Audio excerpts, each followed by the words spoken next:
Finding penny stocks on Webull is easy with a few key steps. Open the Webull app or desktop. Log into your Webull account on either the mobile app or desktop platform. Use the stock screener. Webull offers a built-in stock screener feature, which helps filter stocks by various criteria. To access it, go to the Markets tab on the app or the Screener tab on the desktop platform. Click Create a new screener.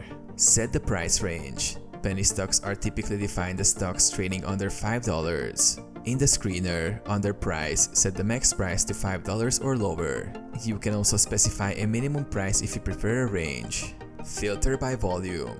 Penny stocks can be highly volatile, so filtering by trading volume helps you find stocks with good liquidity. Set a minimum volume to avoid thinly traded stocks. Other filters. You can add more filters based on market cap, sector, or technical indicators. Review results. After applying the filters, the screener will show a list of penny stocks that meet your criteria. You can then search and trade directly from the platform.